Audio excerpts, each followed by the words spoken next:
Hello dear children, this is Preeti Chhabra and here we study chemistry and biology. आप सब आगे हो अब क्लास 10th में. So let us start with the first chapter of class 10th, that is chemical reactions and equations. Let us first see what are chemical reactions. Now class 9th में हम सब ने पढ़ा है कि chemical और physical changes क्या होते हैं, क्या difference होता है physical chemical changes में. Day to day life activities में या अपने सराउंडिंग में ऐसी बहुत सी चीज़ें हम ऑब्जर्व करते हैं जिसे देखकर वी कैन अंडरस्टैंड कि कुछ इसमें ऐसा चेंज हो गया है विच के not be reversed. For example if milk is being converted to curd, अगर दही जमाया जाए, ठीक है, कर्ड बनाया जाए मिल्क से, तो वी नो कि कर्ड से वापस मिल्क नहीं बन सकता, राइट. सपोज़ कोई नेल है, आयरन नेल, आयरन का कोई भी टुकड़ा या फिर तवा, कुछ भी आयरन की बनी हुई चीज़, लोहे की बनी हुई चीज़, अगर उसे एक्सपोज कर दिया जाए ओपन एटमॉस्फेयर में जो कि ह्यूमिड एटमॉस्फेयर हो, that means water vapour present हो, ठीक है, ह्यूमिड होना चाहिए एटमॉस्फेयर, तो क्या होगा, this iron it will react in the presence of oxygen and I am using the word react, fine. सो क्या होगा, एक्सपोज करने पे ह्यूमिड एटमॉस्फेयर में वाटर वेपर और ऑक्सीजन के प्रेजेंस में ये जो आयरन है इट विल गेट रस्टेड, ठीक है. नाउ जो रस्ट होता है ना, that is no more iron, iron नहीं होता रस्ट, और उस रस्ट को हम कन्वर्ट बैक भी नहीं कर सकते इनटू आयरन. दैट मीन्स कुछ ऐसा चेंज हो गया जो कि अब रिवर्सिबल नहीं है. So when we see such chemical changes, यानी कुछ ऐसे चेंजेस जो इरिवर्सिबल हैं, तो हम कह सकते हैं कि कुछ ऐसा चेंज हुआ है जो उसके मॉलिक्यूलर लेवल पे हुआ, स्ट्रक्चरल लेवल पे हो गया, कुछ ऐसे चेंजेस हुए जिसने उसकी पूरी प्रॉपर्टी को चेंज कर दिया, यानी कुछ रिएक्शंस हुए. फाइन, कुछ केमिकल रिएक्शंस हुए हैं जिसकी वजह से, यानी मॉलिक्यूलर लेवल पे कुछ ट्रांसफॉर्मेशन हो गया, उस सब्सटेंस का ट्रांसफॉर्मेशन हो गया, अब वो कोई और चीज़ बन गई, कोई कुछ और प्रॉपर्टीज़ के साथ, ठीक है. तो कुछ केमिकल चेंजेस हुए कुछ रिएक्शंस होने की वजह से, तो वही हम पढ़ेंगे कि केमिकल रिएक्शंस क्या है, ठीक है. नाउ क्योंकि हम केमिस्ट्री पढ़ रहे हैं तो ये मिल्क और कर्ड से हम नहीं पढ़ेंगे, हम पढ़ेंगे कुछ केमिकल केमिकल्स के साथ. सपोज़ आप मैग्नीशियम रिबन को बर्न करो, ठीक है. मैग्नीशियम रिबन अगर बर्न किया जाए इन the presence of the, burning के लिए क्या ज़रूरत है, ऑक्सीजन, ठीक है. तो बर्न होगा ऑक्सीजन के प्रेजेंस में, तो मैग्नीशियम रिबन जब बर्न होगा ना, तो ये क्या होगा, रिएक्ट करेगा, रिएक्शन होगा मैग्नीशियम और ऑक्सीजन का, एंड वील गेट एक कुछ पाउडर बन जाएगा इसका, ठीक है. This powder will be white in colour, और अब ये पाउडर मैग्नीशियम नहीं होगा, ये होगा magnesium oxide. Fine, now this white powder is not magnesium, now this powder is magnesium oxide, ठीक है. तो ये हो गया एक मॉलिक्यूलर लेवल पे, एक स्ट्रक्चर बोल लो, मॉलिक्यूल्स बोल लो, एक केमिकल चेंज हो गया इस पाउडर से, वाइट पाउडर से, which is now magnesium oxide, can not be converted back to magnesium. Now ये केमिकल रिएक्शंस जब होते हैं ना, ये तो हमने जस्ट एक एग्जांपल देखा, ऐसे बहुत से एग्जांपल्स हम पढ़ेंगे और देखेंगे कि कुछ भी जब भी केमिकल चेंज होता है ना, तो हम काफ़ी सारे चेंजेस ऑब्जर्व कर सकते हैं, जैसे कि चेंज इन स्टेट ऑब्जर्व कर सकते हैं, कुछ ऐसा जिसमें सॉलिड से लिक्विड हो जाए, लिक्विड से सॉलिड हो जाए, कुछ ऐसे स्टेट में चेंज ऑब्जर्व कर सकते हैं. We can observe the change in colour, और वी कैन इवन कुछ ऐसे केमिकल रिएक्शंस होते हैं रिएक्शन के ड्यूरेशन में, जब कोई गैस इवॉल्व हो रही होती है तो we can observe that gas being evolving, या कुछ टेम्परेचर में चेंज हो रहा होता है. तो मतलब जब भी केमिकल रिएक्शंस होते हैं तो बहुत सारे चेंजेस ऐसे आते हैं जो ईजिली हम ऑब्जर्व भी कर सकते हैं. Now one thing you must have observed here, the way I have described the whole reaction. अभी तो I have used this arrow. If I do not use this arrow and have to describe the whole thing, the whole reaction, तो मुझे एक long sentence लिखना होगा. As in मैं क्या लिखूँगी, magnesium ribbon when burns with a dazzling flame gets converted to or changes into a white powder that is magnesium oxide. So it's a long sentence, right? तो हमने तो अभी सिर्फ एक यहाँ पे लिखा है, बट अगर आपको बहुत से एक्सपेरिमेंट्स करने हो, आप डे टू डे लाइफ में ऐसे कितने ही रिएक्शंस होते हैं, है ना. आपकी बुक्स में बहुत से रिएक्शंस है, अगर हर रिएक्शन को इस तरह से इतने लॉन्ग सेंटेंसेस में लिखा जाए तो it is very time consuming.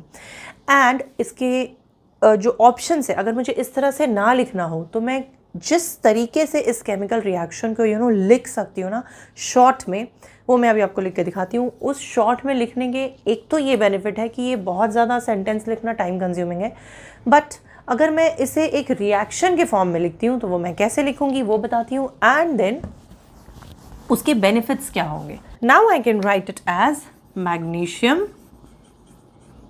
Instead of writing the whole sentence, I can just write magnesium plus I will write oxygen. I'll give a plus sign here. This means कि this is reacting with this and I'll show an arrow. That means कि ये जब react कर रहे हैं तो यहाँ पे मुझे क्या मिल रहा है, magnesium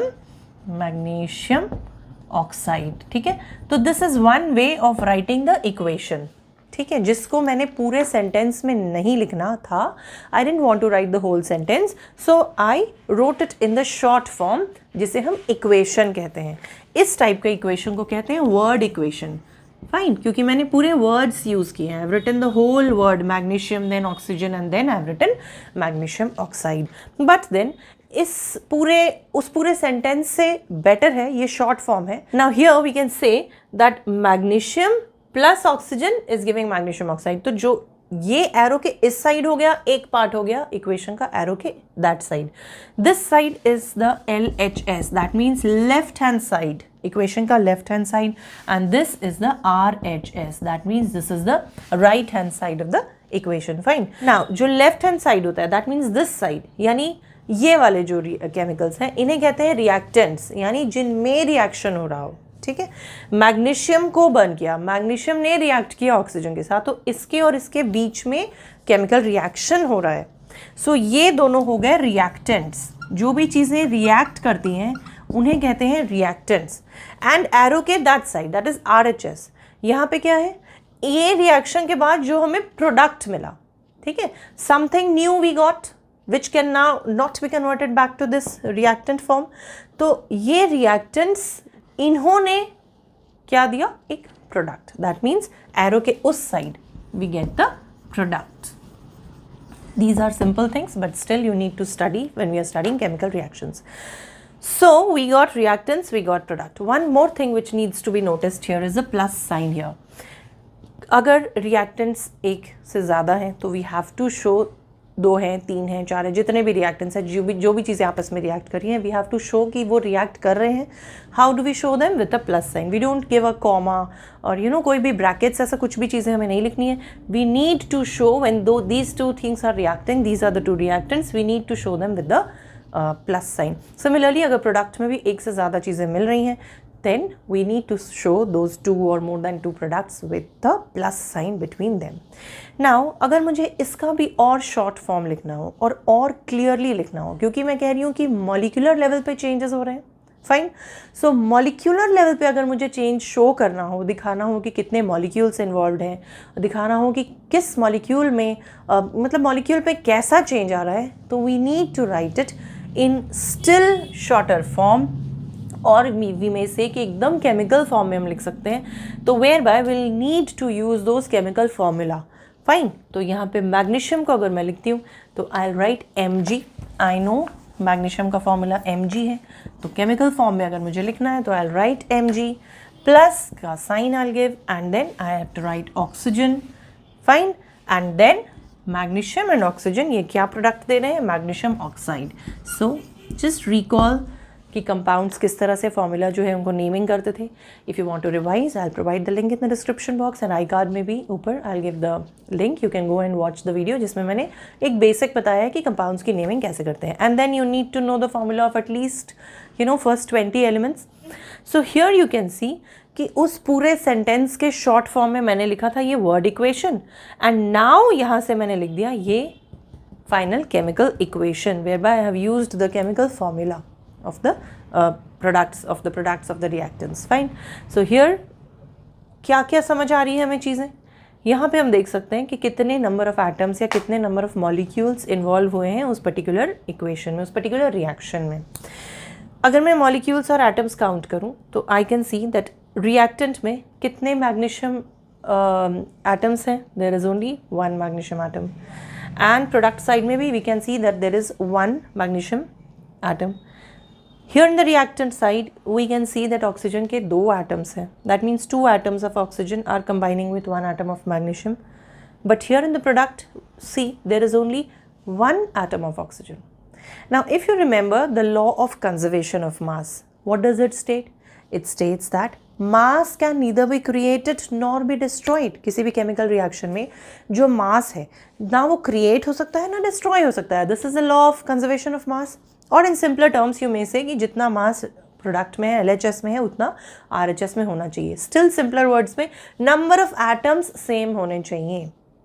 यहाँ पे जितने नंबर ऑफ प्रोडक्ट्स जितने भी नंबर ऑफ रिएक्टेंट्स हों और यहाँ पे वो जितने भी प्रोडक्ट्स दे रहे हों, ठीक है, जितने भी प्रोडक्ट्स दे रहे हों. फॉर एग्जांपल इफ़ आई से zinc if it combines with sulphuric acid that is H2SO4 तो हमें एक से ज़्यादा प्रोडक्ट मिलेंगे.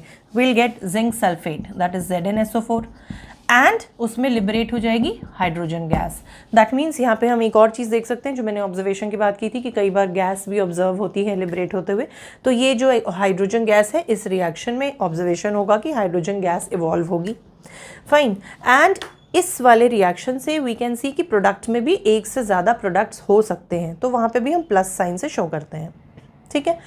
नाउ इस रिएक्शन में अगर हम वापस आते हैं तो वी कैन सी कि ये वो इक्वेशन है जो फॉलो नहीं कर रहा law of conservation of mass. Simple terms में जितने नंबर ऑफ ऑक्सीजन एटम्स यहाँ पे है उतने नंबर ऑफ ऑक्सीजन एटम्स यहाँ पे नहीं है. तो this type of equation is the skeletal equation. Okay, ये स्केलेटल इक्वेशन है. ऐसा पॉसिबल नहीं है, ये law of conservation of mass नहीं फॉलो कर रहा. इसे ठीक करने के लिए we need to balance the equation. Balance the equation means हम कुछ ऐसे changes करने वाले हैं इसमें. हम नंबर ऑफ एटम्स में चेंज नहीं कर सकते. वी के नॉट यहाँ पे हम सिंपली 2 नहीं लिख सकते. This is wrong. We can not play with the number of atoms. जो भी एटम्स हम कहाँ शो करते हैं, यहाँ पे शो करते हैं, है ना, सबस्क्रिप्ट में. तो यहाँ पे we can not touch, we can not change any number of atom, we can not touch there. What we can change is the number of molecules जो हम यहाँ शो करते हैं. Fine. Number of molecules change कर सकते हैं. Like अगर मैं यहाँ पे बोलूँ कितने मॉलिक्यूल्स हैं मैग्नीशियम के, 1 मॉलिक्यूल है. Where do we show the number of molecules? Molecules होते हैं यहाँ पे. If nothing is written here that means कि यहाँ पे 1 है. कितने मॉलिक्यूल्स हैं मैग्नीशियम के? 1. कितने हैं यहाँ पे oxygen? 1. Because nothing is here that means it's 1. कितने मैग्नीशियम ऑक्साइड मॉलिक्यूल्स बन रहे हैं? 1. बिकॉज यहाँ पे कुछ भी नहीं है दैट मीन्स 1. सो जो भी चेंजेस मुझे करने होंगे, कुछ चेंजेस तो करने होंगे बिकॉज ये स्केलेटल इक्वेशन है. स्केलेटल इक्वेशन मीन्स कि law of conservation of mass follow नहीं कर रहा. दैट मीन्स कि कुछ नंबर ऑफ ऐसे एटम्स हैं जो कि बैलेंस्ड नहीं है, उन्हें हमें बैलेंस करना ही है. बट बैलेंस करने के लिए what we can do is we can change the number of molecules. Let us look here. This is zinc Zn1 atom. Here also Zn1 atom. That is zinc का 1 atom in the product side. Now next reactant side में अगर देखें hydrogen, तो there are 2 hydrogen atoms and here there are 2 hydrogen atoms. There is 1 sulfur, here is 1 sulfur. 4 oxygen, 4 oxygen. So this is balanced. बहुत सारे ऐसे भी equations होते हैं, reactions होते हैं जो balanced ही होते हैं. So this is amongst those, ये बैलेंस्ड ही है. ठीक है. But this is not balanced. So this जो बैलेंस्ड नहीं है वो है skeletal equation. And we need to balance the skeletal equations, otherwise वो रॉन्ग है. If you leave this as it is, this is not the correct way of writing any equation. कोई भी equation अगर आपको लिखना है तो you need to balance that equation. Clear. Now किसी भी स्केलेटल इक्वेशन को बैलेंस कैसे करते हैं? वी नो कि स्केलेटल इक्वेशन को we need to balance that. उसको बैलेंस कैसे करते हैं, उसके कुछ मेथड्स हैं, जिसमें सबसे सिंपल मेथड है hit and trial method, but will be studying that in the next video. So here I end my video today. Hope to see you all in the next video also, where by we'll be learning how to balance the chemical equations with various examples. Okay, so hope to see you there, but for that we need to stay connected, and for that you need to subscribe to the channel. So do subscribe to the channel, share it with your friends also. Hope to see you again there. Till then, take care, stay safe, and bye bye.